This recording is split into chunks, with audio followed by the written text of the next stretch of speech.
Oh, hey, Hey, it's the bombastic 164th episode of SETI BIMCO Part 2, The Revenge. I feel like we just did the 100th. And I picked, well, we did, It's I'm superhero not going to month. go into it. It's superhero month.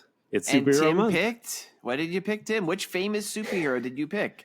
1967's Argo, The Fantastic Superman.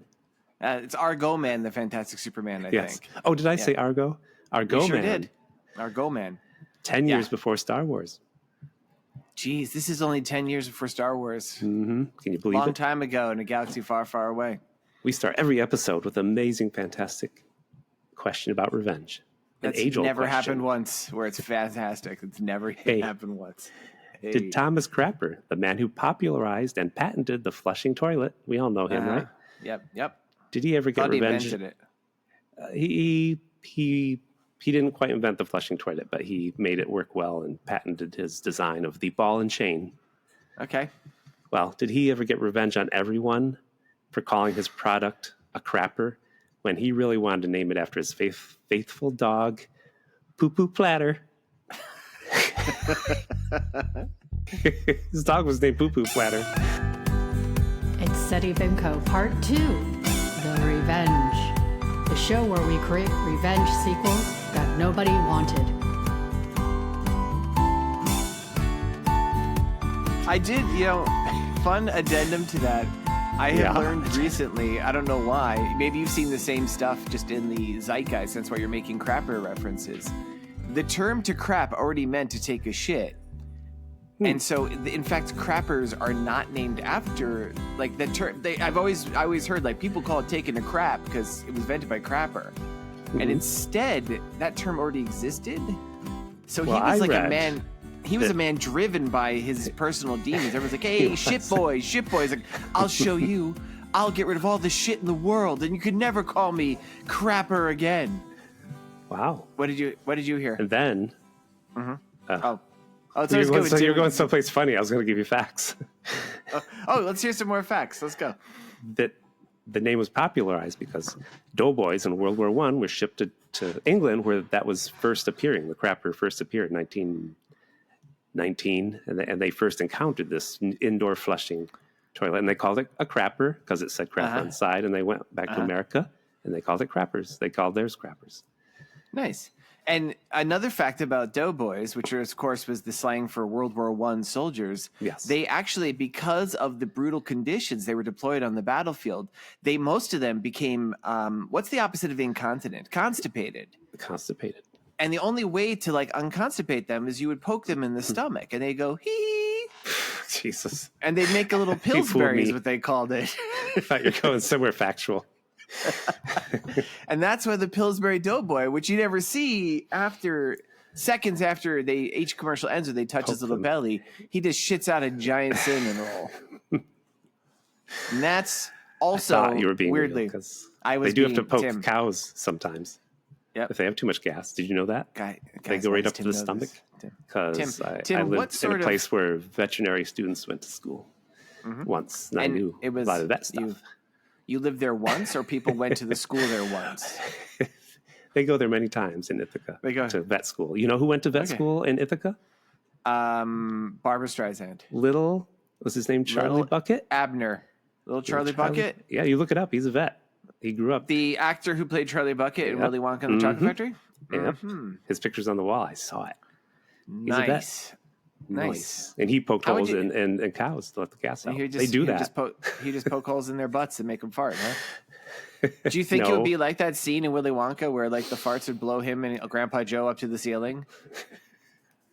Do you remember that scene where yes. And he's like, the schnozberries taste like schnozberries, and the cows' anuses taste like cows' anuses.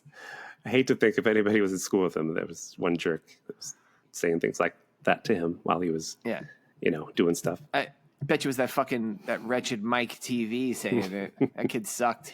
He went to podiatry school. That's what he did. Yep, let's hear more. Oh, you got more? Is that it? That's it? You're just making fun of foot doctors? Yes. That's the sort of show we've become? What are we, this show is SETI BIMCO Part 2, The Revenge, the show that talks about whether this movie gets a revenge sequel, and maybe we'll have a little story about it. or just a list about it. God only knows. God only knows. The new format. We're still in trying flux. It out. George can't take no format, no structure. But I'm Tim Hamilton. I draw cartoons in the New Yorker sometimes, and children's books sometimes, and this is George O'Connor. Yep, What's he do sometimes? New York sometimes? Times best-selling cartoonist responsible for the Olympians and Asgardian series. And so together, us two, they're gods. We decided, let's use our artistic talents in a way that you can't see them at all. Stretches. Although Tim does do nice drawings a lot. I've done a handful over the course of this show, but Tim, every week, cranks out a drawing. I particularly enjoyed, as of this most recent recording, the most recent episode was Bigfoot's Wild Weekend, and Tim drew a creepily leering Bigfoot holding up some panties, and I feel you were pretty inspired in that one. That's that was what a the good movie one. was about. It pretty much was. I sent you an email. I said, if you want to draw Bigfoot, let me know, but you were busy. I never responded. Nope, I'm a busy man. Too busy to be drawing Bigfoot sniffing panties, I'll tell you that much. You want to draw a superhero? Let me know. Next week is all that's left, because I drew them all already. You already went ahead and drew him? Well, I'm going to have to come up with a character. It's my movie turn next, so I'm going to choose a character you'll never want to draw. Let's talk about this movie. Want to get to the movie? I noticed you skipped the part where you complain about stuff. Should I complain about stuff today? Well, I just noticed. It's been a good few days. I thought we had baby birds in the backyard, and they're all grown up. There was a big raven going around trying to eat them today, and all the mama birds in the neighborhood got together and fought the raven. It was like watching an episode of Prehistoric Planet. My wife and I were like we ran out in the backyard at one point to scare away this raven, and ravens are big. Yeah, I know. I've seen the little birds chase them.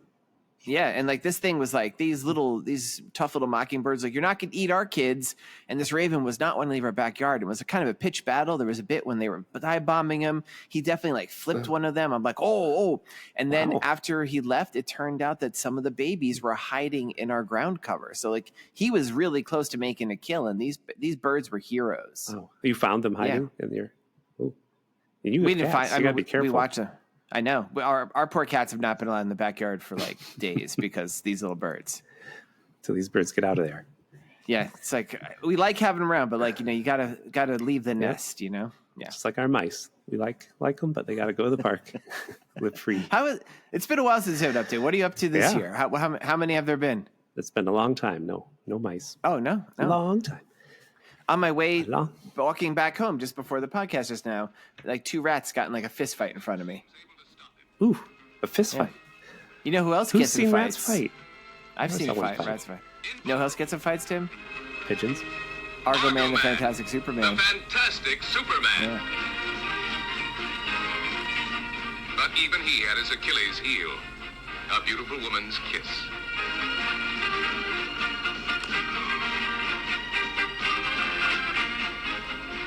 Kill each other. Argo Man. A superhero with powers beyond the scope of mortal man and a shaky moral compass. He's hired by the British authorities when the crown jewels are stolen. Is that the official synopsis? Yes. Okay. So this movie is, it was released in Italy in 1967. Wasn't it released? And it seemed the dubbing was very good. I thought it was released. I was just about to bring up, I couldn't quite figure out 100% what's going on because the actor who played Argo Man and some of the British people were definitely speaking English. Yeah, they're British. Yeah. Even though Argo Man's lips did move to his words for the most part, I do think that maybe in some there's definitely a version where he's speaking Italian and then it was dubbed back in English or something. It was weird. But whenever he reads a newspaper or a sign, it's in Italian, even though he's speaking English, and he is. Well, it's funny. I wonder if they had back then had to do each scene twice in both languages, because Laurel and Hardy, when they did their shorts, they did them twice, and they would phonetically do Spanish so they could sell it. Is that true? Yes, they held up signs. They didn't take the time to learn Spanish; they just held up phonetic cue cards, and they did it twice. That's actually kind of awesome. I want to watch. I want to watch them doing Spanish. I bet the accenting is terrible. Of course you do. I do. That's how I know this happened. That's what they used to have to do. So this movie was filmed in Rome and England. And England and Paris. Was it Rome? Yeah, but I thought just Paris and that. I didn't see Rome. All the sets are Cinecittà Cinecittà Studios, which is a famous movie studio in Rome that used to exist. And then there was location spots in Britain and Paris. And just this first list I'm going to do already, I'm going to be, well, it's not even it's really not even a joke. Okay. Like, this is a list of actual things. So this movie, which Tim found it, and I think will be listed on our episode as Argo Man, The Fantastic Superman. Mm-hmm. This is a list of other names it was actually released under. Number 2, The Fantastic Argo Man. Yeah, this is all real. Okay. This next one is in Italian. Come rubare la corona dell'Inghilterra. Wait. Come rubare la corona dell'Inghilterra, or How to Steal the Crown of England. That is actually the name it's listed under on Wikipedia. Oh. It was also known as Argoman Super Diabolico. Nice. It was also known as the Incredible Paris Incident, and it was also known as Jason and the Argo Man Knots. The last one is not true. Really? But every other part of that, Tim, is true. My only fact, Roger Brown, the actor, all these actors are... Roger Brown is the actor who plays the titular character Argo Man. He was in a movie called Revenge of Spartacus. I'm curious. Was he? Was he Spartacus? I'm sure, yeah, I think so. I'm Yeah, sure it doesn't live up to Stanley Kubrick's version. I'm sure.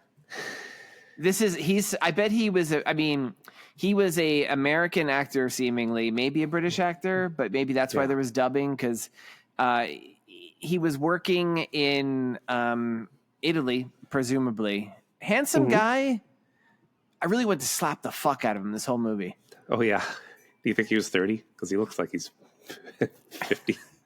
It's hard. In the 60s, everyone smoked. There was so much smoking in this movie. So much smoking.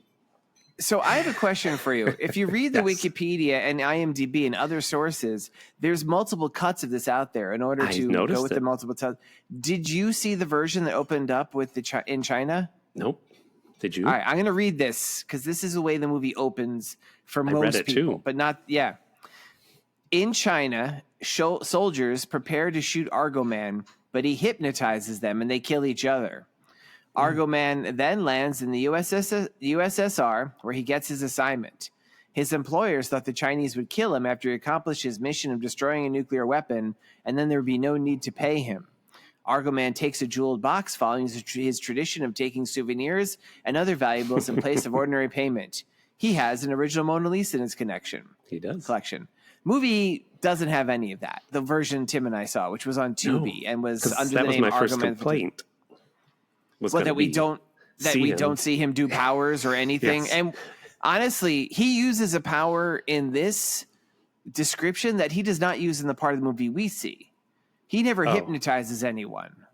Well, in a way, he summons them. He does his telekinesis where he'll say, like, crash into the bus. Kill each other. But it doesn't seem he's controlling the person. It seems he's controlling the car. Yeah. So he already has a power that is being used in this sequence. Also, apparently, like, this guy's a hero and he's working for the Soviets to, like, blow up. I mean, he works for whoever. He takes what he wants. When Tim says that he is a hero with a shaky moral compass, I'll just come out and say, I don't think this guy's a superhero at all. This guy is a straight up, like, he's a super villain. He's the annoying jock in your high school class. That's what I say. But worse. I mean, he's if the annoying jock had a series of kind of low grade and poorly defined superpowers, he might turn out like this. This guy is a sociopath. Yes. He sucks. My film opened with the horses. Are these called beefeaters, right? Yeah. Soldiers. Yeah. And some nice music. I was getting into the music. Here's some right here.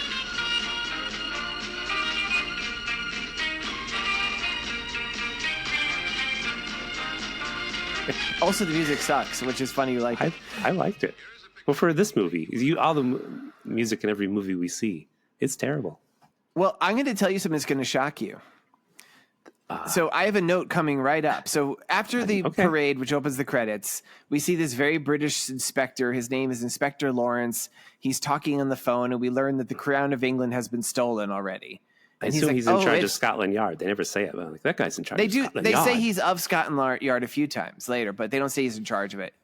And he's like, oh, it's frightening. By the next coronation, we'll get a new one. He's not overly concerned.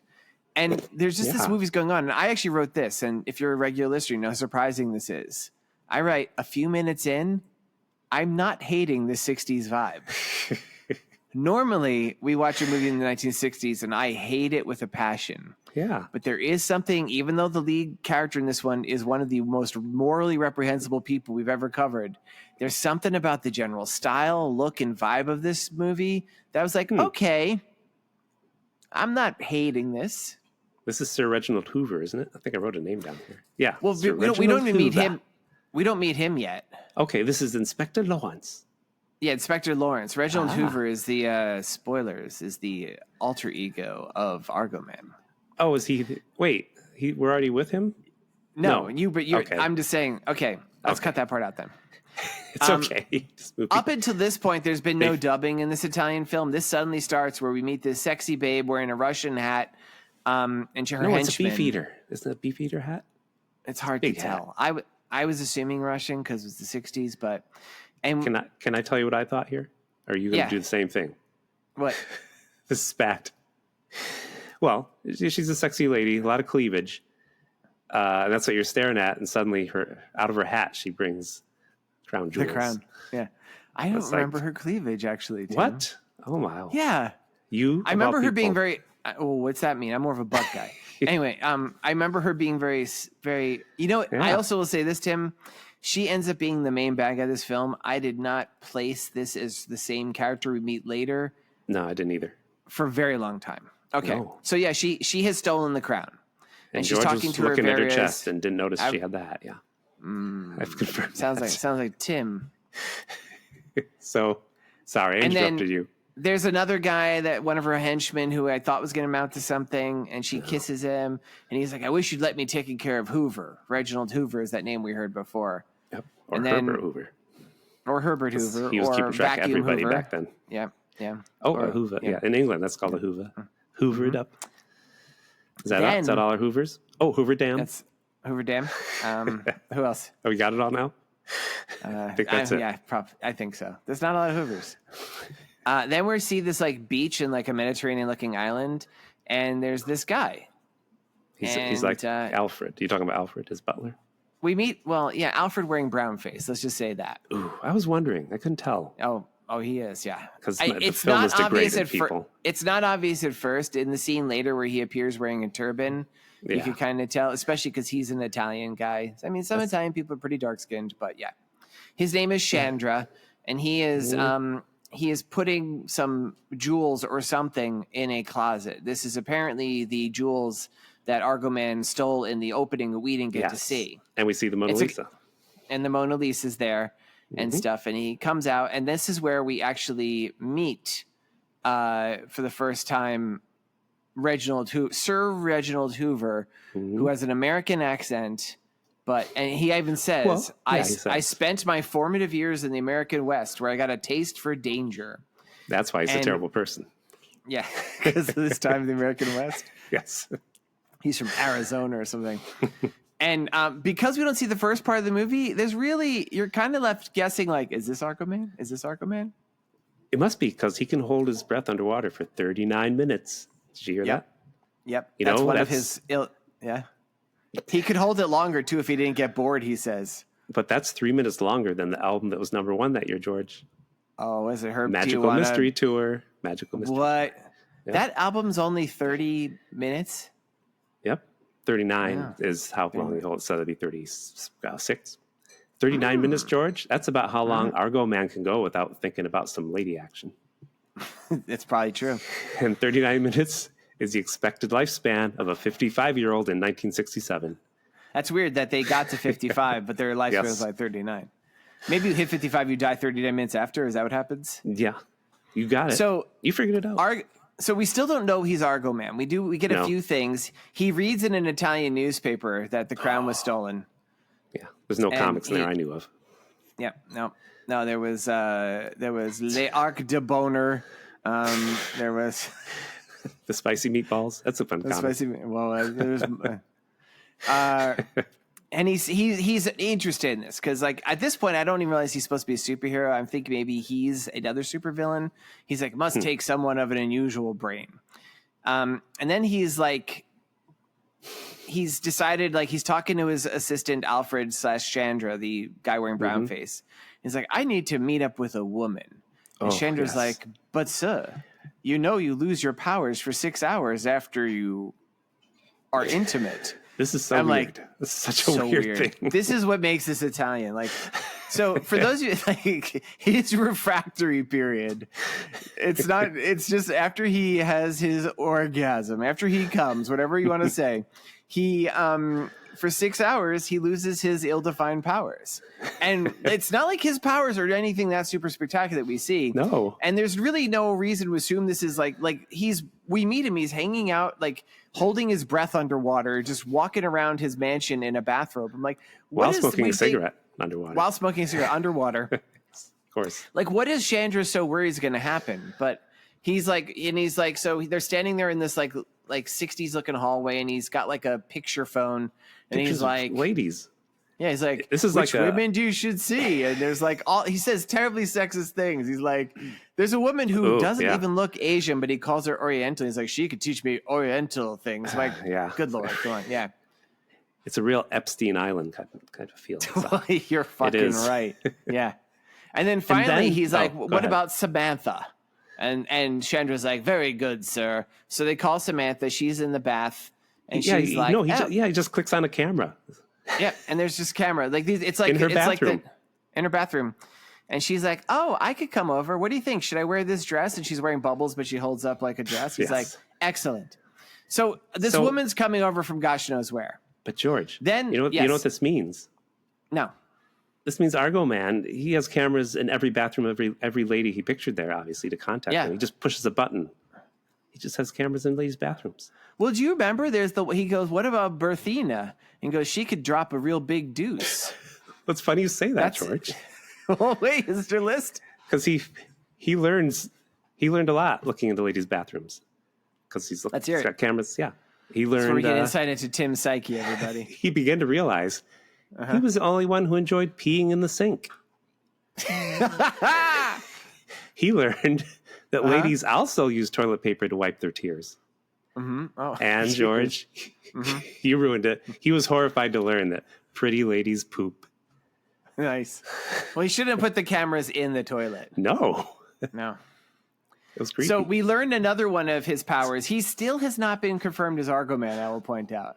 No. He goes, all of a sudden he holds the side of his head. He's like, I could hear a hovercraft 10 miles away. And Chandra's like, that's miraculous. And he looks and he's like, oh, it's driven by quite a woman. And Chandra's looking, he's like, all I can see is a little speck. And he goes, I'll use my telekinesis to steer the hovercraft to my house. And he holds his hands over his face like he's got a horrible headache, and his eyes glow blue. And he's going, come to the beach, come to the beach. And we see this lady who looks like she is an anime character come to life. I was pretty impressed with this appearance. She's wearing like a head to toe pink, like pilot sort of looking outfit. She looks like somebody like she looks like Trixie, like Speed Racer's little sister. And she's got like eye makeup that makes her eyes look bigger and stuff. Yeah. And he uses his telekinesis to make her steer her hovercraft onto the beach. Her. He's telekinetically kidnaps. We don't know where she's going. Maybe she was taking like organs to like so some children could get like a heart transplant. He doesn't even ask. She gets on the beach. She's like, "What's wrong with my thing?" And then he uses his telekinesis to like lift her, and like she goes flying through the air and lands on his lap. Yep. I'm like, okay, you don't know. She could be married. She could have a boyfriend. She could not even like men. Doesn't matter. You didn't ask her shit. You just first of all, you don't know where she was going. You don't know what she was doing. You know, it's have a bunch crazy. of old people on that hovercraft. Take them out for Sunday. And I'm like, it's good he uses his powers this way. Yeah. And he keeps saying stuff like, you seem keyed up. You should relax. I'm like, what a fucking creep. Yes. And he says, watch me hold my breath. I can do it in 39 minutes if I don't get bored. Hope I don't get bored. We learn her name is Regina. And his butler comes in and is like, but sir, remember what I said about 6 hours? And again, he says, relax. And I'm like, doesn't he know this? Fucking creep.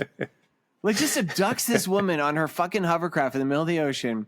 And just like the butler's assumes like, yep, you're gonna have sex with her. Doesn't matter what she thinks. He does that thing like a sitcom where he looks at the camera, goes, "What?" Yeah. There's a lot of looking at There's a lot of looking at cameras and watches and stuff. Then we're in England again, and the inspector from before, the very British inspector. Yep, George, we're in jolly old England. Come on. In jolly old. You're right.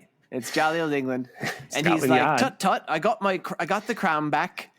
And he assumes it's from Argo Man because apparently Argo Man does this all the time. Sometimes, he just steals shit and then returns it. Although what we learn is that Argo Man returns copies of stuff. Yeah. So like the Mona Lisa, he makes a mention about his Mona Lisa. He's like, yeah, it's a copy. No one's noticed it yet. So do you think he lived long, George? Do you think he's the one that stole Traveling Wilburys Volume 2? Huh? Yes, okay. I do now. I do. I love that that's your go-to. That's a little bit older, a little bit more modern than most of your references, honestly. That was like what, 88, 89, 90? He was that guy that stole the tapes from Wings when they tried to record in somewhere in Africa. You know that story? Nope. They recorded their album, everyone all their who demos, knew this is dead. And they got stolen. Yeah. Really? Has it ever turned up? Nope. They had to go they Maybe went to the he studio. Here's one. And Paul went, a 1 and a 2, and they just did it. Just played it. Good story, Tim. Oh, he went a 1 and a 2 and a 3. That's what you do. And then that's a good story. It's good. Maybe he's the guy. Maybe he's the guy who stole Edvard Munch's The Scream because that's missing. Well, he had to do it many times because his wife kept hitting the tambourines at the wrong time. Sorry, that's mean. Anyway, I don't know what Tim's going on about with this fucking talk about Wings. His wife. I don't know. I don't know what you're talking about, Tim. All right, Linda McCartney. Oh, Linda McCartney. Okay. Anyway, it turns out that the crown has not been returned by Argo Man, who had nothing to do with this. It's from Jenabelle a la Regina de le Monde. Yep. Which very close to Jezebel. I'm like, are you doing that on purpose? Because halfway through this, I'm like, Jenabelle. Queen of the world. I also want to point out, did you catch that the lady he abducted to his island calls her name Regina, and the word for queen in Italian is Regina? I'm not so smart, George. I'm not dumb. Meanwhile, on the island, they're having a super creepy archery contest where he's like, if you hit this little target, and he opens it, you'll get this limousine. And she goes, and what if you hit your target? And he hits it with his finger and it opens up and it's a bed. And he's like, Yeah. So of course he wins. So he winks at the camera. Yeah. Inspector Lawrence calls at that moment, but he doesn't take the call because he's too busy having sex with Regina. Yes. Then what's his butler's name? Chandra. He's the one that's like brings the phone to the bedroom door, and he's like, "Not now! I'm slamming some hot sex." So then we see, in case you're wondering, occasional co-host Kevin Kablasto, we don't see any nudity. What we do see is they're like laying on the bed, like making out and like just smoking so many cigarettes. I'm like, did they do it already? I guess so. Yes, they did. And she goes, I guess we needed this. She goes, I'm glad I lost. Yes. I hope we have another game someday. And they smoke some more. And then she gets up and he's like, where are you going? He's like, you got to leave now because I hate women. Right. And she just very nonchalantly grabs the arrow and like totally nails the target, showing that she could have done it any time. And she's like, I already have a Rolls Royce limo. Instead, I'll take these emeralds. And she takes them and she goes. Yep. Kill each other. So now in his form of Sir Reginald, we see him now he's in England. Where he's meeting with jolly old England, meeting with Inspector Lawrence, and the lady from the bath came along. She finally got there. Yes, and he's telling, she's just what? Treated like crap the rest of the movie. Like, do this, treated do that. Like crap. You're in the way. I couldn't decide too. Throughout the whole movie, she knows that he is Argo Man, right? I think so. Yeah, I think it's a little unclear. How can you not know? Well, because she makes reference, and she also knows that he literally just fucked this other woman like hours ago. Because now, this is happening in such short time. He is currently powerless. So he is flown to England, but he is not. He doesn't have his abilities because he fucked Jenabelle. And they explain that she gave it back because she just wanted to prove how powerful it is. Jenabelle gave back the crown because she really wants something called the Murdoch A4. Am I saying that right? That's close enough. I wrote it down once, and I never even tried to pronounce it. We don't know what it is yet, right? No. We talk about the next scene. We learn about the next scene. It doesn't matter. But then the inspector has already announced to the press that Argo Man did it. So Reginald's a little bit annoyed, I guess. And it's at this point, I'm also like, I don't know if Samantha, the lady from the bath, knows if Argo Man is Reginald. Yeah. But I'm like, does the inspector? Later we realize he doesn't, but it's very unclear. It's very unclear who knows. Because they're there, they think Argo Man's there to help half the time, and half the time, like, no, he's working for the villains. Get him. Well, he is a villain. It's just, it's weird. Yeah. And did you get, is this a joke? Did you catch what happened after he went to Scotland Yard? Remind me. At the end of his scene, the wall moves away and he just walks out in what looks like his island again by a pool. I was like, is that a joke that's what's behind there? And we thought he flew all the way to England. I couldn't tell. Is it possible? Is there a pool behind? Wait, Scotland is it Yard? Possible that they weren't in England? That maybe because the next line, because you're right, he's meeting with the inspector, so maybe the inspector flew to his island, and the inspector basically shows him some surveillance photos he took of the crime of the scene before it was stolen, and he recognizes the lady the lady with the big boobs that Tim talked about, which you get from it's Regina, and he makes like, a face. Oh, yeah. And he's like, what's do the you matter? know her? He's like, do I ever know any of the ladies I sleep with? She sucked away my vital fluids. I have no powers. And Reginald's like, powers. So, Samantha, do you want to fly to Paris? She's like, sure. So they fly to Paris, apparently. Then we see a bunch of dudes talking about Paris. This giant... Yeah. Is Inspector it in Paris? Martini. I guess it's in Paris. It's Inspector Martini. Really That's funny. I wrote it down. Bunch of dudes. We haven't seen them before. They're talking about this giant diamond, which was found in the crater of an atom bomb. The Murdoch A4. Yep, and that's the thing that they're looking for. It is a diamond that is so large, if it enters into the market, it will destroy the diamond market. Yep. But it's got another power. One of the guys shows that he tells this Italian guy, hold up your coin in your pocket. And the guy's holding a coin, and he shines a pen light on the diamond. The diamond's huge. It's like the size of like a head. A football. And a little laser's coming out and go beep on the coin for like a minute. It's such a long scene. It is. And then he's like, is the coin any different? He's like, no. And another guy goes, oh yeah, why is it so rubbery? You can barely see. It's like, wow. Yeah, it's like you couldn't think of a better demonstration. Like, how about it's like in a museum and there's like a shield or a suit of armor or a sword, something like it's this little tiny coin. We don't even get it close up. Nope, that's the power.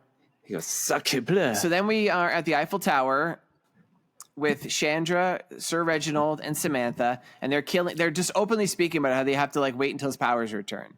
So this entire scene he's looking is at his watch. Yep. He's got that ring. It's a Geiger counter ring. It's the cheapest ring. It's a close-up all the time. It's like you got it out of a cereal box. Now, and you're like, why does he have a Geiger counter ring? Because it was revealed that he gave, when they were smoking their cigarettes, him and Regina, without any reason to suspect that she was a criminal, he gave her his patented radioactive cigarettes. I know. And she is so irradiated from smoking these cigarettes that he's able to generally tell from the Eiffel Tower. She's like, she's in that part of Paris over there. Wow. They steal a map from some people. Yes. And he's like, what could it be? And they determine she's robbing a bank. This is blocks and blocks away. So she dies of radiation poisoning like seconds later, right? So then we are in the... Well, we know. She lives in the movie. You know what was in that cigarette, George? What? Nicotine. Is this a list? Nicotine. Oh. What else? Nicolette. Nick Cage. Nickel. Teenagers. Nick. Yeah. And a bit of savoir-faire. Kill each other. So we're in the bank now, and Regina's there, and she's like, can I get a light? And they're like, well, madam, we're about to close. She's like, that's okay. So cigarette smoking in a bank seems wrong. Then she puts these little nose plugs in, and like this gas comes out, and everyone falls unconscious.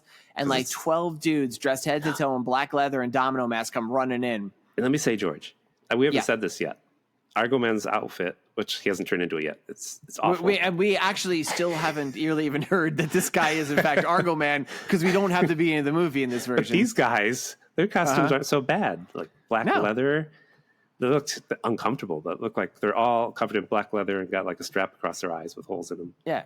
It's not quite a domino mask. Yeah, they are a step removed from like guys who'd be carrying like bags with dollar signs on it and like a kid's cartoon. But like it's got like a style. But yeah. Also pasta. Not the meatballs. Talking about Milan, the runway. Yeah. No, it's very stylish looking. Yeah. In fact, I should say, with the exception of Argo Man's costume, all the costumes are fucking great. Yes. Like, there's like good shit in this movie. This is maybe why I liked it. So Sir Reginald and his company pull up outside, and the bank is closed. And he looks at his watch. He's like, I'm still 18 minutes away from getting my powers back. So exciting. So he goes, and Sam's like, let's go find a bistro. He's like, I have a better idea. So they leave Chandra in the car. He's like, yes, I'm just a person wearing brown face. I deserve this. And so Reginald and Sam are walking down the street, and they see these goons loading up a trunk in the back. So Regina and Sam exchange this luck, and she goes and he's like, yeah, do it. I think he says that. Yeah, do it. Yeah, he's like, do it. But he does it less eagerly because he's super cool as he's smoking a radioactive cigarette. And we see a close up her face as she's like smiling at like one of the goons, and the goon's like, duh. And we pull out, and she's just wearing underwear. Yeah. And she walks, and he's like, oh. It's like green underpants. And he sneaks into the truck they're filling up while he's not looking. Reginald does, yeah, not the guy. Because the guy's so busy gawping at Samantha, she walks down the streets of Paris in her underpants that he just walks in and hides in the truck. That's what goes on in Paris all the time. I know, that's the thing. I'm like, in Paris, like, do they really care? So he goes, hey, you see that pretty lady? He tells all the other guys. Yeah, and he's got a funny, like, kind of British accent. Like, oh, yeah, it's totally dubbed. Yeah. Guy's definitely not British, really. So, and then the thugs are in the back, I guess, splitting up some of the money from their pay, and then they find Reginald. It's called Frank's story. They're splitting up their Franks. It's true, it is Franks. So they're fighting, and I guess he's still pirate. Well, they find him, yeah. Yeah, and they start to beat him up. He's wearing this, like, stupid suit. No, because there's no blood in this movie. And then suddenly, we're outside the truck. We see a guy go flying through the roof. We're like, oh, I guess he's got his powers super strong back. Powers, 18 minutes have passed. Kinda. He's not that strong. And then we see him, and not only does he get his powers, he's now in his stupid fucking superhero suit. Yes. Tim, do you want to try explaining the suit? I've thought about it all day. I've thought about it all week. It's like felt. It's made of felt, and it sticks out over his nose sometimes. It's not form-fitting on his face. And his cape just comes over half his body sometimes. Yeah, it's a little half cape. And he looks better without it. Is he the same person? He does. Without it, he looks a little bit muscular guy. Yeah. And then when he puts it on, it's like, do you have a beer gut? Yeah, he's got. You have three socks in your pants. I don't know if you saw that. He seems to lead with his belly once he's like all of a sudden he's got it. Like, you don't have that before, and you're walking around in your robe. It's kind of the best way to describe it is it's kind of a color swapped Cyclops from the X-Men. Yeah. Like, if you think of the parts of Cyclops' costume that are blue or black, they're banana yellow. And if you think of the parts that are yellow, they're black. And he's even got like weird red goggles. And like Tim says, the mask is always creeping over his face. So sometimes you see like a little bit of his lips and part of his nose. It looks like shit. He's got swirly on his and he's got a red swirl on his head, like a spiral. And it's so funny. Like, he went in there just dressed up as Reginald, and so like when he becomes a superhero, he like stopped, he got his powers back and changed costumes, I guess. So then there's so they fight, he kicks everybody out. I don't know. They escape with the money. Yeah, he like jump. I think he's fighting and he falls out the truck and they get away or something. Yeah. So now Reginald's back to human again. He steals he's a car not a superhero because that's what he does. Yeah, because he would. Because this guy's amorally corrupt. He meets with Inspector Lawrence again, and while they're talking, Jannabelle airdrops the Franks she stole all over Paris. And I guess it's one of those ideas like when, like in Batman, like, you know, where Jack Nicholson Joker drops money over Gotham, everybody riots and stuff. Everybody gets crazy. And like, but nobody's really going crazy. It's kind of like it's superimposed Franks falling up. It's Franks. Shots of just money. I have my healthcare paid for. But I'm like, you couldn't find shots of Parisians rioting? Aren't they kind of famous for that? Like, we have the free bread and the hot chocolate for breakfast. Did you go to youth hostel in France when you were young? I did stay in a hostel, yes. That was your breakfast. Bread and hot chocolate. Hot chocolate. I don't think they gave that to me. Huh. Well, of course, you would have gone. You would have gone to youth hostel a few centuries before I did. Yes, so. I was in there with. I was queuing You were there during the French Revolution, and you're like, Nazis, "Can I have cake?" They're like, "Let him eat cake." And then they tried to cut your head off, but that doesn't work. My head, no. Yeah, because you're Oh, do people not know that you are a vampire? I'm way out of you. Wait, vampire. Are you mixing up your Kirsten Dunst roles? Yes. You think you're Mary Jane Watson again? Do I have to kiss you upside down? Mary Jane Watson. Yeah, she's not a Kirsten vampire. Dunst. Kirsten Dunst played a vampire in an interview with a vampire. Sorry. And then yep. I ruined it. You went too fast for me. Yeah, I'm so quick. Speaking of quick, how about this, Tim? You're like the movie Speed. And I'm like the movie Speed too. Dumber.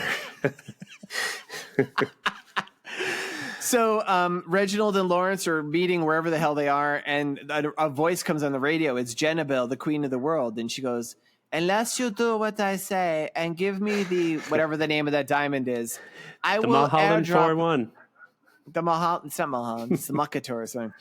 I will drop the 3 billion francs I just stole onto Paris and ruin the economy."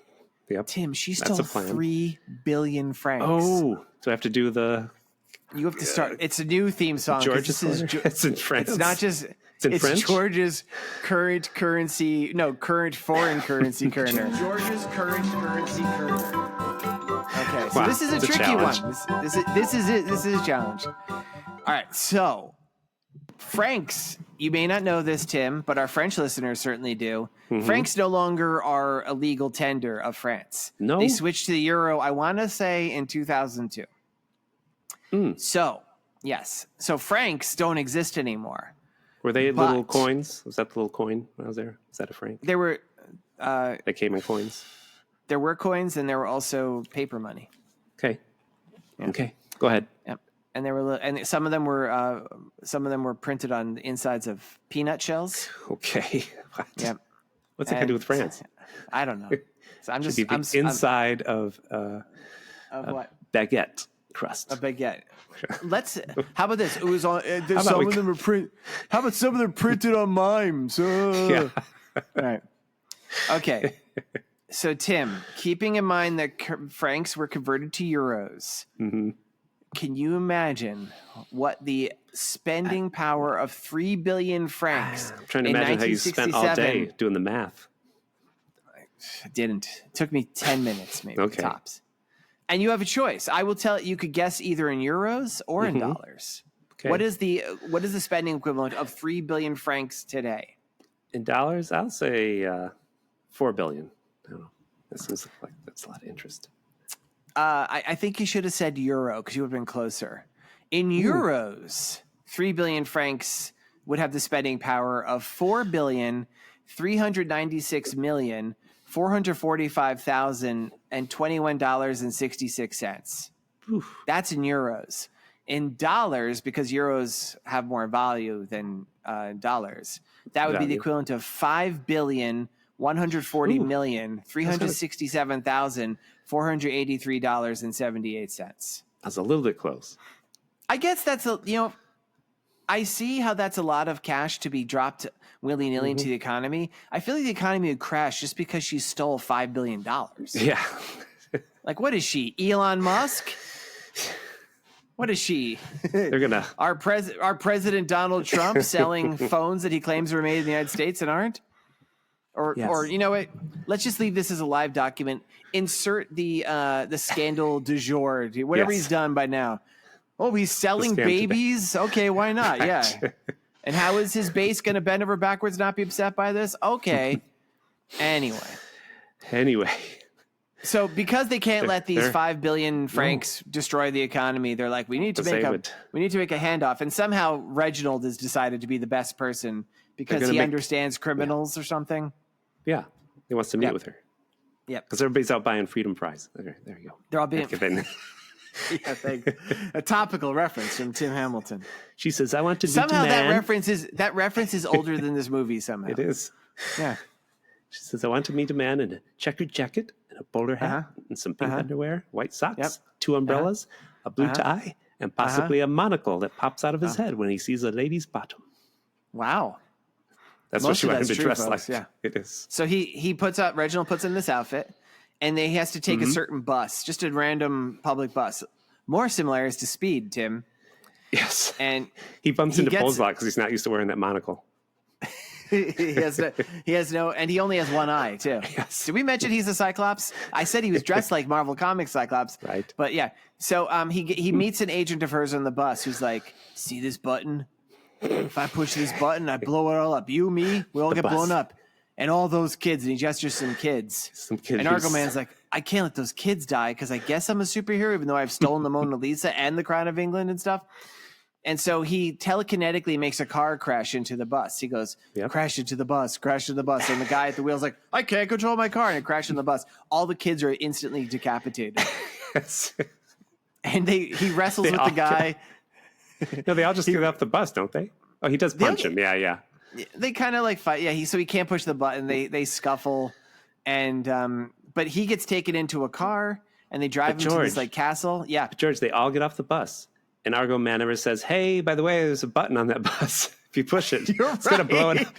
They have a long shot of that bus backing up and driving away. I'm like, what are we looking at? What's going to happen? Did you notice that? I had to actually rewind that part because I'm like, I didn't catch that he got off the bus. I thought he was back on the. But you're right about the button, and this button is not unobtrusive. It's pretty there's no way somebody not just grabbing the pole doesn't accidentally hit that later and just blow it to hell. Kids will do it.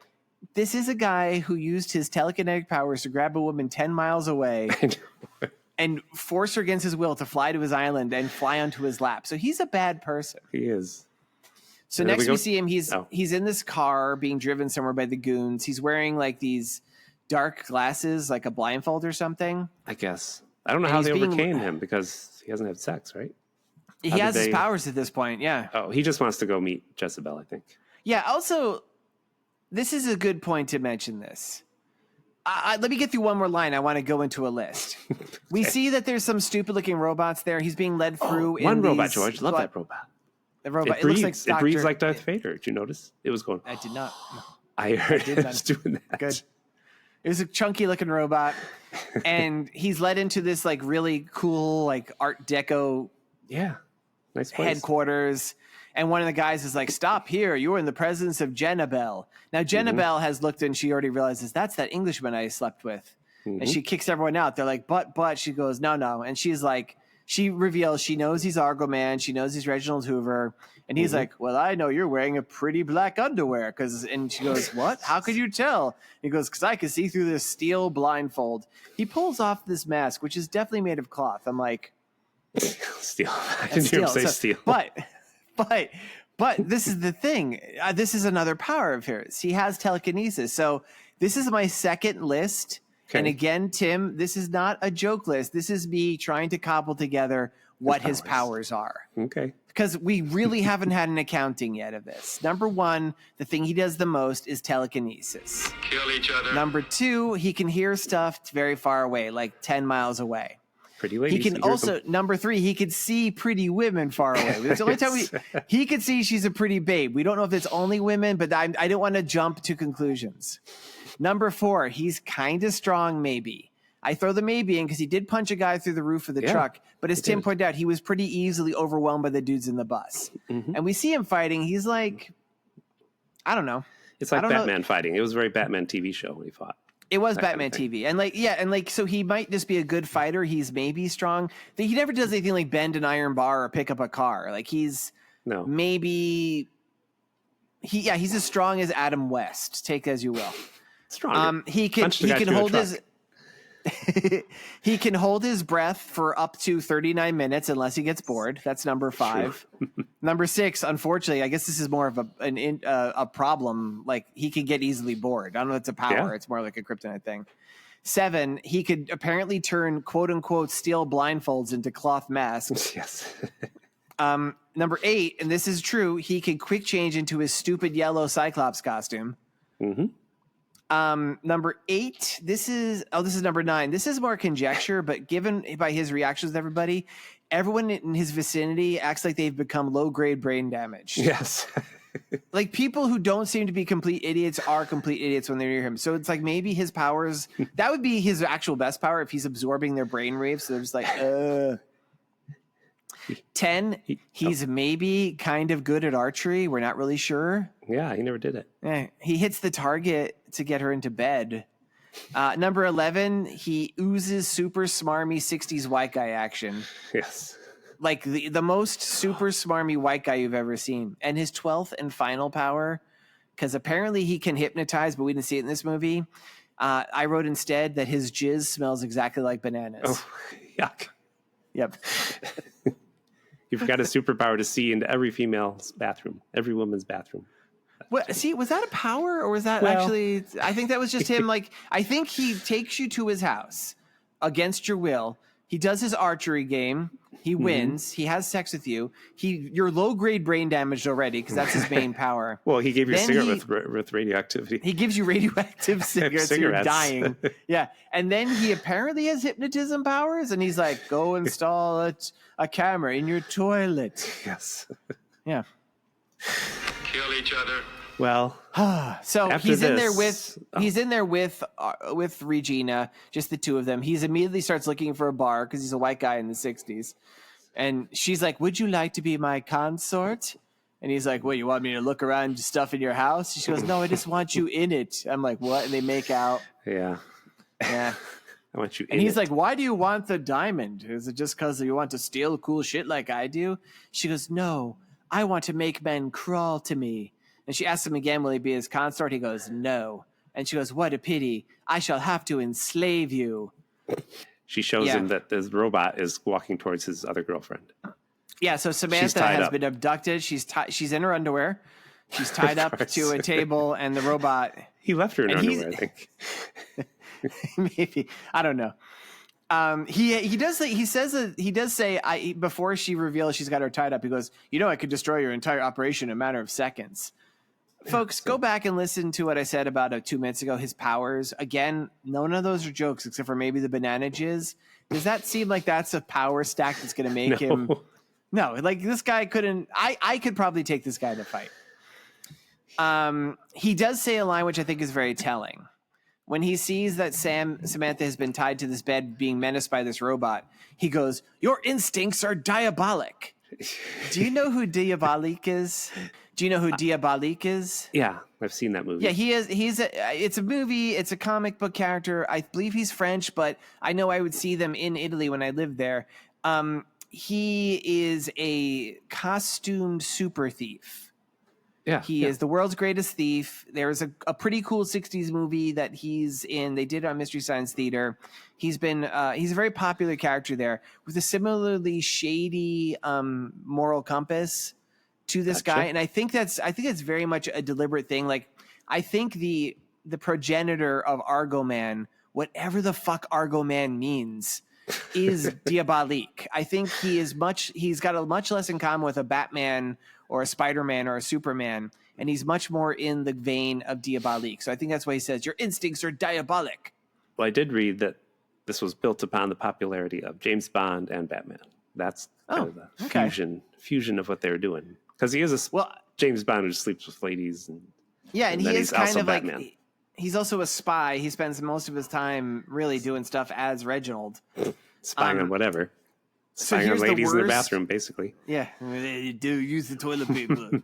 And so then this is the worst trap ever. He's standing on this little circular platform. And Regina's like, "If you get off the platform will raise. It'll block a beam which sends the signal to the robot to kill Sam." And he's like, "Oh, you monster." She leaves immediately rather than watching him or restraining him. She's got things to do. And he immediately uses telekinesis to very slowly and strugglingly bring over a piece of modern art. It was with arm's length. It's a giant turd sculpture. It looks like a giant turd. You're right. He basically does the scene from the opening of Raiders, where Indiana Jones is like looking at the platform that's going down, and he's like weighing the sand. This guy just lays a big turd on there. It happens to weigh as much as him, and that's he runs off. Famous piece of art, George. That big turd. What's it called? It's called the poo-poo platter. Oh, just like the dog. So he immediately escapes. This is the first time we really see him run in his costume. He runs like an idiot. He looks like an idiot. He runs into the room with the robot. The robot has finger bullets, and he's shooting at him. He hits him once in the belly. So actually, maybe... Oh, it's not bullets. It's a magnetic... He tried to avoid it. He says, "I have a magnetic belt." Why? He says he has a magnetic gun. That gives me an idea. So he takes his belt off and throws it, and I guess it makes the robot shoot the ball. I didn't understand. He's shooting the I don't know. And He's then shooting the belt. And then Sam is like, hey, why don't you use your telekinesis to turn the robot around and shoot it in its eye? He's like, oh, good idea. He does that. He has a gun all along. He shoots the robot in its eye and it kills. And then using his power to hear hot women in the distance, he goes, that's Jenna Bell's hovercraft leaving. We better leave too. Are robots like zombies then? Shoot them in the head, they die? Or in the eye, I guess, yeah. In the eye. That's a head. Yeah. George, eyes are in the head. Speak for yourself. I bet you, and out of our tens of listeners, there's at least one listener who has an eye somewhere else in their body than in their head. No. It will not engage with me. No. So then we see a beach, and Jenna Bell's in this, I will say, pretty fucking awesome green diving suit. Yeah. And she's meeting with some soldiers with an Italian flag on their. I don't know who they are. And I guess they have the gem, and they hand the gem to her, and she shoots them. I'm like, what's going on? I don't know what's going on. Well, we do learn that she's learned to control the world leaders. Yeah, well, we get back to... Yeah, we get back to... She doesn't control the world leaders. Did you understand what was happening? I think you might have missed something. Yeah, she was injecting them, and they were doing her bidding. Well, like head of Scotland Yard. I don't know. These people, a bunch of white men. Tim, you missed it. It's different. So this is her whole plan. So now she has the jewel. They get back. They immediately discover that even though they've been gone for like 5 minutes, Argo Man's escaped because, of course. And she's like, well, I don't care. I could destroy him whenever. At this point, she's wearing like this fucking amazing headpiece that looks like Jack Kirby's original design for the Scarlet Witch, but in green. Medusa. Yeah, it was pretty fucking cool. And she's talking to the gem, which is in this big laser gun. She's like, you will help me animate my automatons. And she goes, load in the humanoid. And they carry in this stiff plastic body. They put it in there. And if you remember, Tim, the diamond makes stuff wiggly. She says, the diamond will give it maximum elasticity. Okay. And they activate she has kidnapped world leaders. Yes. They activate the cosmic gun, which is a line. They actually say that. Yep. And it's shooting these rays into these stretchy rays, solar rays into the plastic people who become stretchy. And because, and the next table over is the actual world leaders, the robots become elastic and look like them. I missed what I know. It's poorly defined. She was trying to inject one with a needle at once, and I thought, oh, that's how she's controlling them. Yeah. No, that would make much more sense. Much easier. Instead, she steals a giant diamond that was created in an atom bomb. They mentioned cosmic rays. I guess that's part of it. And uses its ability to make things elastic to make them look like people. So she has kidnapped the French minister. They never say minister of what. But the minister of France, George. The minister of France. So now she has one of her robots as the minister of France.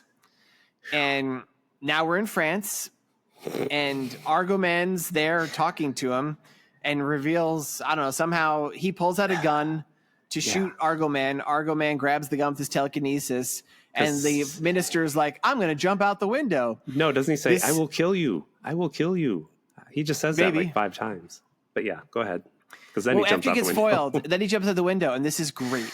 Argo Man runs to the window, and like it's like this super shot of the guy going to the ceiling. It's maybe there's a law in Paris that you can't be more than 5 stories, so it's not that high, right? No. And so we see him. He grabs it with his telekinesis. It's so hard. He's like, oh, and he lifts the guy up a little bit, and then some other guys walk in the room, and he gets distracted, and he just fucking drops the dude. Yes. And the guy that was hilarious. He dies, but but Tim, remember, he's a robot. He's an elastic robot, which you think would clarify what was happening when they went down. Like, oh, this isn't a human; it's like some weird robot. But nobody does that. They look out the window. They're like, Argo Man's a killer, and he kind of does some weird flips, gets out and goes, "Can't you see she's going to destroy the? No, can't you see she'll control the world?" And runs out like idiot. That's the best part. I can't express to you, if you haven't seen this movie, you should watch it just to see the great shot of this guy falling, being caught, lifted up almost to safety, and then being dropped again by our quote-unquote hero, who is inept. So then he would be kicked off the X-Men. They're like having a meeting about, so how's she going to get this diamond out of France? How would you do it? And for some reason, it's like, on the train? Is that what happens? That's why Argo Man gets on a train. It doesn't. Oh, you're skipping the whole fancy party. Oh, fancy. Yeah, I know. There's a whole fancy party where all the world leaders are at who've been replaced by robots, right? And Chandra and Sam and Reginald arrive. This is when Chandra, I realize he's in brownface because he's wearing a turban. I'm like, oh, he's not just tan. They're pretending he's Indian. That's terrible. Yep. And Chandra's like, I must remind you, sir, you weren't invited. He's like, oh, yeah. And he uses telekinesis to fly an invite out of somebody's pocket into his. He goes, I'm invited now because I'm a scumbag. So it's Ambassador LaBouche. I wrote it down. And so he has Ambassador LaBouche? No, it's his reception. I don't think Ambassador LaBouche. Actually, I think Ambassador LaBouche is one of the robots because his wife's yelling, "Where's my husband?" at the end. Isn't that a BBC show comedy from a few years back? Maybe The Mighty LaBouche. Huh? Oh, The Mighty Boosh. Yeah, all right. Yeah, starring Noel from British baking show. So he's got his shitty little Geiger counter ring, and he's able to tell. He's able to tell because of the radioactive cigarettes. They're so radioactive that every robot he created is also radioactive. She is a menace. She's dying. But so he sends Sam to go out because Sam is like this, like, ooh la la. She kisses every single guy who has the radioactive thing on it to mark them with her lipstick. Yep. So then he turns the light out and he shoots and kills all these world leaders who are actually robots. Then this is what is. There he is. And he's there as Argo Man. They chase him. This is my favorite part of the whole movie, Tim. It's the stupidest, weakest fight. They chase him into some bushes, and they're yelling, "Argo Man, come out!" And then Sir Reginald comes out of the same spot in the bushes where Argo Man ran into. And what's even more insane is Sir Reginald is carrying the fucking yellow costume. And they're like, "Oh, Sir Reginald, it's just you." He's like, "I tried to get him, but he escaped." And no one's like, Are you carrying his outfit? Like, how about if you're gonna change, why not leave the fucking outfit there? Like, it's so stupid. I tore his clothes off. He ran away. Yeah, nothing. Wow. So then they have to escape Paris somehow on a train. Yeah, well, Jannabelle kidnaps an American general named Hedwood, who's Haywood. He controls the Haywood. I think he's an American actor. Oh, is he? Yep. He controls the nuclear missiles, right? It's like, and Sir Reginald goes to her base on a train. The bit Tim was talking about before. How would you escape on a train? Jannabelle's agent on the train sabotages it, so it's a runaway train. No, but he's a priest, George. He's dressed like a priest, and he has a radio Bible. I didn't catch that part. You didn't catch that. He opens up his Bible. I was at this point, I was trying to type all the shit that was happening so rapid fire. I was missing a lot. He was into his priest costume, George, because he also had a tiny spy camera, so he could put it in the children's bathroom. In the little boys' room. He had a tiny crucifix tracker that he gave to kids so he'd know where they lived. And he had a little teen sidekick named Altar Boy. Yes, he did. He also had a priest van. It was all white with no windows. Whoa, hey, whoa. Ba-dum-bum. So somehow he saves the train from this. I don't remember how. They get to her headquarters. He kills the engineer, and so we get Argo Man running down the train, and he shuts the train down.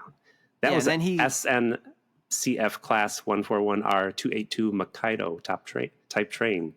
They were popular. Is that a real train or is that a model train? Makaido. No, it's a real train. Is that a real train? Okay. It was a workhorse of the French railway, George. They used it for both freight and passenger service. And also filming thrilling action sequences at the top. Yes. He gets off the train, and it's like conveniently right near where her headquarters are somehow. He gets in there. He saves General Haywood from being cloned.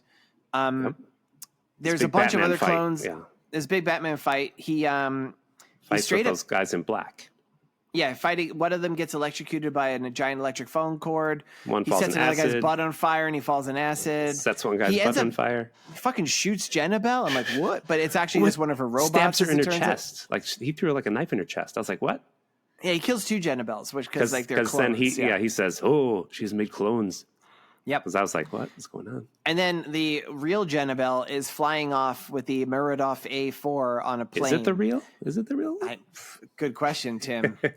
And Argo Man telekinetically turns the plane like up in the air, and so the sunlight hits it, because if light hits it, it does something, and it makes the plane explode.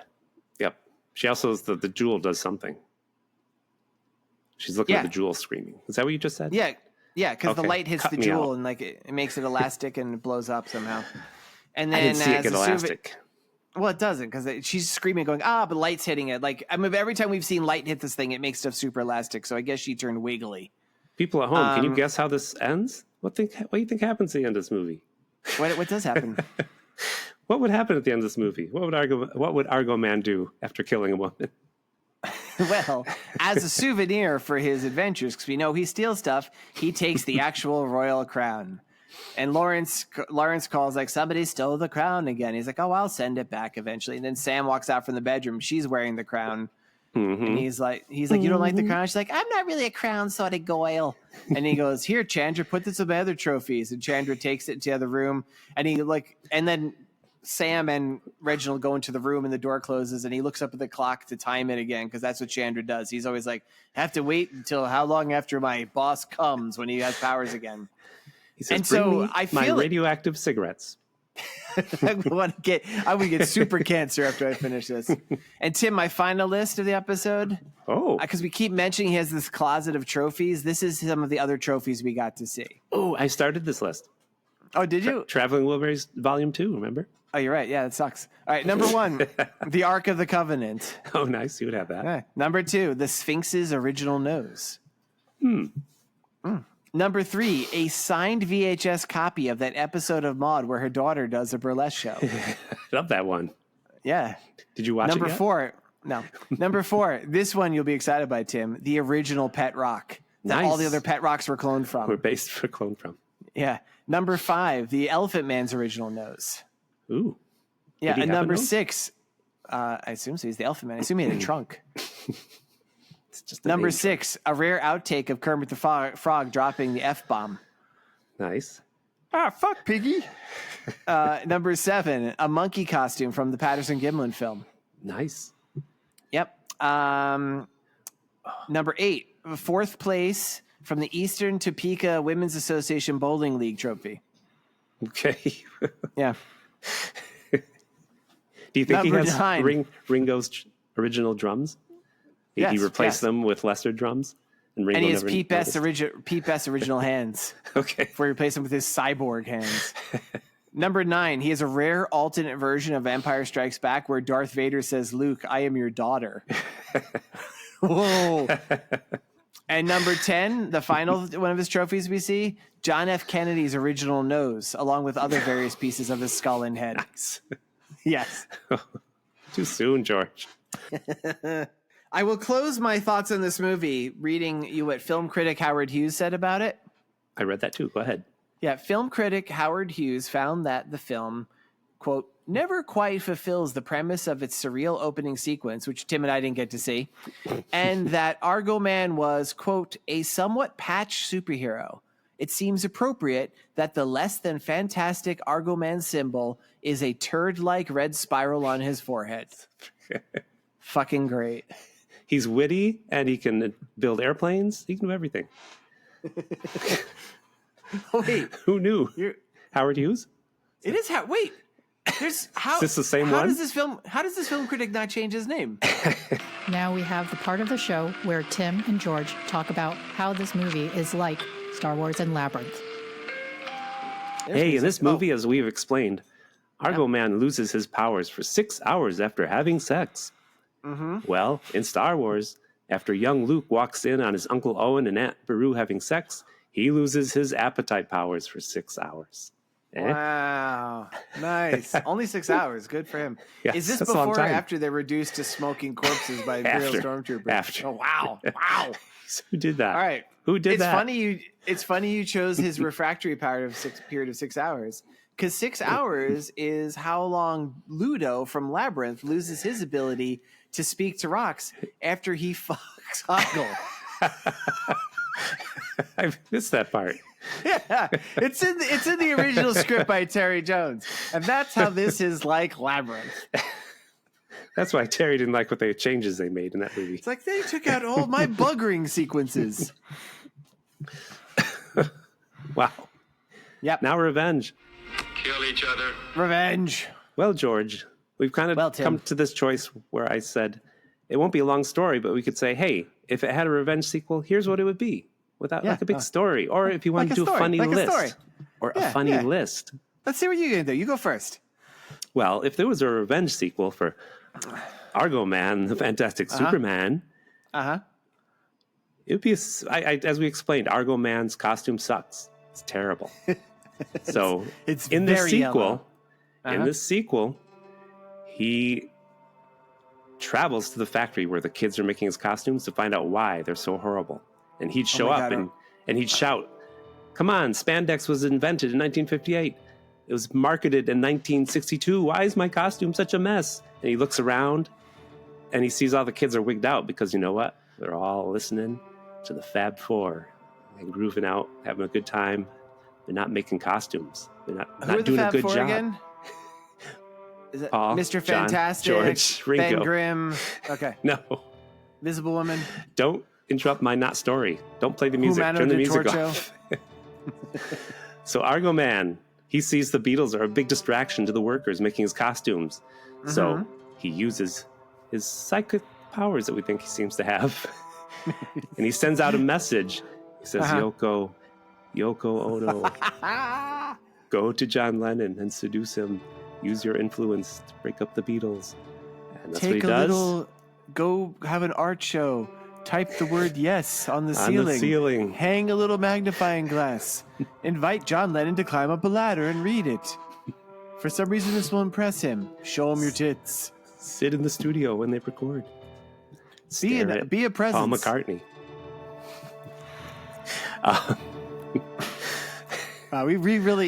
We lost all. Steal Linda's tea. Her tea or teeth? Tea. Her tea. I like her stealing her teeth better. Linda had big teeth. Had real teeth. Big teeth, though. They're big. Well, that's the end of my story. He broke up the Beatles, and he eventually got a good costume. Okay. There you go. That wasn't a story. It's him near me. Okay. All right. Here's my not a story. I think there's like. Don't play the music, people. No, play the music. I want to hear music. All right. So I think we established pretty good in our encapsulation that Argo Man is the greatest evil we've ever covered on the show. Yeah. So Regina clearly doesn't die. It's another one of her duplicates. She's just waiting on the island behind. She sees the airplane explode. She sees it fall into the ocean. She takes her hovercraft out. She flies out. She goes, gets the stuff again. She's living in secret. But you know what? She's pretty miffed about like the way that when she was in her hovercraft the first time, she's like, that fucking turgid turd of a human being. I was in the middle of a mission. I was taking special food to my pet Oompa Loompas. Mm-hmm. And they all starved to death because he used his telekinesis to take me to his island. So she goes and he's on his island wearing his robe. And she figures by now he's probably balls deep in one of the ladies who he's got a bathroom camera for. And she walks into his house. She sees Chandra there. He's embarrassed because he hasn't had a chance to put on his brown makeup yet. He's like, oh dear. And he just locks himself in the bathroom. And she just walks into like the room. She uses her target hitting abilities to open the door. He's banging, let's say Trixie. And she shoots him in the nuts. Ouch. Yep, that's the end of Argo Man. That's it? That's it. George. I think he lived a long time and he changed his name to Epstein. Well, he changed his name to Argonad Man. Okay, Jesus. Because he yells R when she shoots him in the crotch. You sat on my joke! George, that wasn't a joke. Argonad! Argonad. It's okay. It's good stuff. We're a good podcast, everybody. Let me check the mail. Let's check the mail. There's no mail. We're getting good letters from directors. Yeah, but now producers. we're back to the normal string of crap we watch. So maybe the director of Superman 3 will write us a letter. We talked Dick about Lester, that, isn't he dead? Oh, maybe. Won't stop him from calling. Oh shit, we should have a seance. But hold on, let me see. This is the end of Superhero Month, and George gets to end it. Dick Lester's alive. Okay. Dick, send us an email. Send us. Dick will say nice things about you. Yeah. We'll watch Superman 2 with you. Too late. And Help. And Hard Day's Night. We watch Magical Mystery Tour. I don't think we had anything to do with that, but we'll watch it anyway because it's short. All right. So end of Superhero Week. Next week. End and George of Superhero picks something. Month. I was originally going to do the unreleased version of Captain America that stars J.D. Salinger's son, but I'm not. because I saw some even better on Tubi that I think is going to hurt you, and I'm excited about it. TV Superman movie? No. Oh? I mean, a Captain America movie. I'm sorry.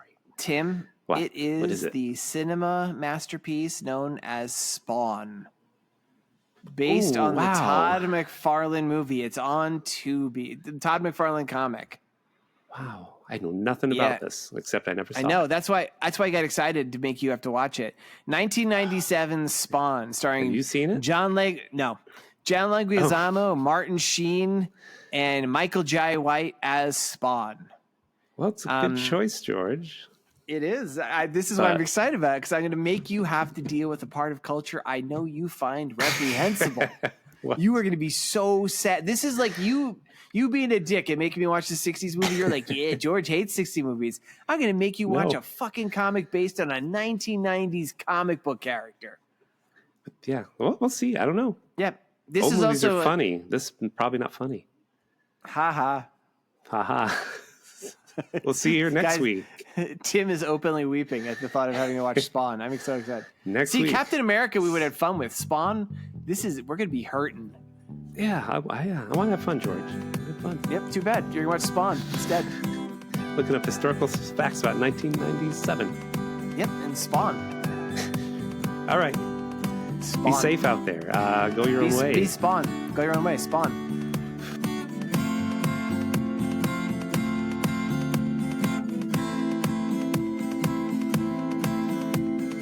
This has been a Pity Party Line production. Party line, it's a party line. I say that's you drive. I went to. I say that's you drive. I went to. I say that's you drive. I went to. I say that's you drive. I went to. I say that's you drive. I went to. Did you kill each other?